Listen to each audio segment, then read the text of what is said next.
వైసీపీలో ఒక్కో వికెట్ పడిపోతోంది. జగన్ హయాంలో పెత్తనం చెలాయించిన నేతలు ఫ్యాన్ పార్టీకి దూరం అవుతున్నారు. అధ్యక్షుడి తీరు నచ్చక కొందరు ఇన్ఛార్జీలు రాజీనామా చేస్తూ ఉంటే మరికొందరిని పార్టీ అధినాయకత్వమే తొలగిస్తోంది. ఇవన్నీ వైసీపీకి నష్టం చేస్తున్నాయనే మాట వినిపిస్తోంది. ఉమ్మడి పశ్చిమ గోదావరి జిల్లాలో సగం నియోజకవర్గాలలో ఇదే పరిస్థితి నెలకొంది. వైసీపీలో అసలేం జరుగుతోంది?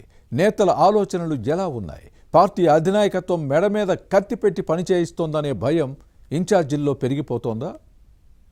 Was this inside story? Incharge పదవెంటేనే వైసీపీ నేతలు భయపడుతున్నారు. అధినాయకత్వం ఎవరిపై ఎప్పుడు వేటు వేస్తుందోననే టెన్షన్ నెలకొంది. అవసరానికి వాడుకోవడం, ఆ తర్వాత పక్కన పెట్టడం పార్టీ అధ్యక్షుడు జగన్కు బాగా తెలుసు. ముందుగా ఖర్చు పెట్టించడం, ఆ తర్వాత పదవి నుంచి పీకేయడం వంటి పరిణామాలు జరుగుతున్న క్రమంలో వైసీపీ ఇన్ఛార్జ్ పోస్ట్ అంటేనే నేతలు విముఖత చూపుతున్న పరిస్థితి వస్తోంది. అధికారంలో ఉన్నప్పుడు బాగా సంపాదించుకొని గత ఎన్నికల్లో ఓటమి తర్వాత వివిధ కారణాలతో పార్టీ సమన్వయకర్త పదవి నుంచి తొలగించిన వారికి పార్టీ కోసం వెచ్చించిన డబ్బు విషయంలో పెద్దగా సమస్య ఉండబోదు. కానీ కొత్తగా బాధ్యతలు చేపట్టిన నేతలని తర్వాత ఏదో ఒక కారణంతో పక్కన పెడితే చేసిన ఖర్చు అంతా బూడిదలో పోసిన పన్నీరు చందంగా మారుతుందనే ఆందోళన వైసీపీ సమన్వయకర్తల్లో నెలకొంది. ఉమ్మడి పశ్చిమ గోదావరి జిల్లాలో ఇలాంటి పరిస్థితే ఉంది. పార్టీ అధిష్టానం నిర్ణయాలతో జిల్లాలో ఫ్యాన్ పార్టీ పరిస్థితి కొంత గందరగోళంగా మారిందనే మాట వినిపిస్తోంది. ఇక్కడున్న 15 అసెంబ్లీ స్థానాల్లో 2019 ఎన్నికలలో వైసీపీ 13 స్థానాల్లో గెలిచింది. కొందరు ఎమ్మెల్యేలు మంత్రులుగా పనిచేశారు. కానీ నేతలు, కార్యకర్తల ఆగడాలు, అక్రమార్జన, దందాలు, దౌర్జన్యాలకు అంతే లేకుండా పోవడంతో గత ఎన్నికలలో సీన్ రివర్స్ అయింది. టీడీపీ నేతృత్వంలోని ఎన్డీఏ కూటమి అధికారంలోకి రావడంతో వైసీపీ పతనం ప్రారంభమైందనే చర్చ సాగుతోంది. అధినాయకత్వం తీరు నచ్చక కొందరు పార్టీకి గుడ్ బై చెప్పేశారు. మరికొందరు పార్టీ కార్యక్రమాలకు దూరంగా ఉంటున్నారు. సమన్వయకర్తల్లో కొందరిని పదవి నుంచి తొలగించింది అధిష్టానం. ఫ్యాన్ పార్టీని నమ్ముకుంటే కష్టమని భావిస్తున్న నేతలు సొంత వ్యాపారాలను చేసుకుంటున్నారు. ఇదంతా పార్టీలో చర్చనీయాంశంగా మారింది. ఫలితంగా హైకమాండ్ తీరుపై ఇన్ఛార్జీలతో పాటు కీలక నేతలలో అనుమానం వ్యక్తమవుతోంది. ఉమ్మడి పశ్చిమ గోదావరి జిల్లాలో వైసీపీ గ్రాఫ్ పడిపోతుందనే ప్రచారం జరుగుతోంది.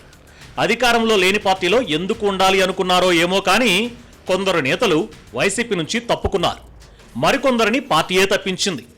పార్టీ నుంచి తప్పుకున్న వారిలో ఆళ్ల నాని ఒకరు. 2019లో ఏలూరు నుంచి ప్రాతినిధ్యం వహించి జగన్ పాలన ఫస్ట్ హాఫ్లో ఉప ముఖ్యమంత్రిగా పనిచేసిన ఆళ్ల నాని గత ఎన్నికల్లో ఓడిపోయిన తర్వాత పార్టీకి రాజీనామా చేశారు. కొంతకాలం మౌనంగా ఉండి ఆ తర్వాత టీడీపీ తీర్థం పుచ్చుకున్నారు. వైసీపీ అధ్యక్షుడు జగన్కు అత్యంత నమ్మకస్తుడైన నేతగా పేరున్న ఆళ్ల నాని తెలుగుదేశంలో చేరడంపై అప్పట్లో పెద్ద చర్చ జరిగింది. ఇది వైసీపీకి పెద్ద ఎదురుదెబ్బ అని విశ్లేషకులు అంటున్నారు. జగన్ పాలన సెకండ్ హాఫ్లో మంత్రిగా పనిచేసిన తాడేపల్లిగూడెం ఎమ్మెల్యే కొట్టు సత్యనారాయణ గత ఎన్నికలలో ఓటమి తర్వాత పార్టీకి దూరంగా ఉంటున్నారు.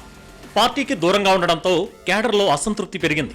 ఇక్కడ నుంచి ప్రాతినిధ్యం వహిస్తున్న జనసేన శాసనసభ్యుడు బొలిశెట్టి శ్రీనివాస్ నియోజకవర్గాన్ని అభివృద్ధి పదంలో నడపడానికి కొన్ని చర్యలు చేపట్టారు. దీంతో కొందరు ఫ్యాన్ పార్టీ నేతలు బొలిశెట్టి పంచన చేరారు. ఈ పరిణామాలు జీర్ణించుకోలేని వైసీపీ అధిష్టానం నియోజకవర్గ సమన్వయకర్త బాధ్యతల నుంచి కొట్టు సత్యనారాయణను తొలగించి వడ్డీ రఘురాం నాయుడికి బాధ్యతలు అప్పగించింది. అలాగే తణుకు నుంచి ప్రాతినిధ్యం వహించి గత ఎన్నికల్లో ఓడిపోయిన మాజీ మంత్రి కారుమూరి నాగేశ్వరరావు పరిస్థితి మరీ దారుణంగా ఉంది. కారుమూరి కుమారుడు కారుమూరి సునీల్ కుమార్ 2024లో ఏలూరు లోక్సభ స్థానం నుంచి ఓడిపోయారు.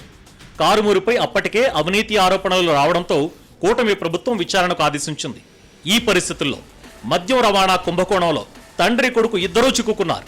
దీంతో వైసీపీ అధిష్టానం కారుమూరి నాగేశ్వరరావును నియోజకవర్గ సమన్వయకర్త బాధ్యతల నుంచి తప్పించింది.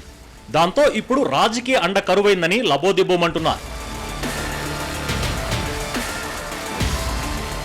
మరోవైపు గత ఎన్నికల్లో ఓడిపోయిన భీమవరం మాజీ ఎమ్మెల్యే గ్రంథి శ్రీనివాస్ వైసీపీకి గుడ్ బై చెప్పేశారు. పార్టీ అధ్యక్షుడు జగన్ తీరు నచ్చకే రాజీనామా చేశారనే ప్రచారం సాగింది. అలాగే 2019, 2024లో ఓడిపోయిన ఉండి నియోజకవర్గ సమన్వయకర్త పివిఎల్ నరసింహారాజును పార్టీ అధినాయకత్వం పదవి నుంచి తప్పించింది.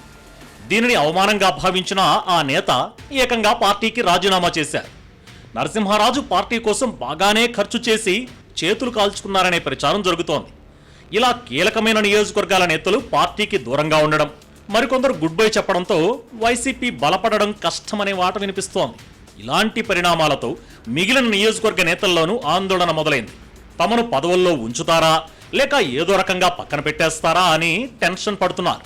ఇదే పరిణామాలు కొనసాగితే రాబోయే స్థానిక సంస్థల ఎన్నికలలో ఎలా బయటపడాలో తెలియడం లేదన్నది పార్టీ నేతల మాట.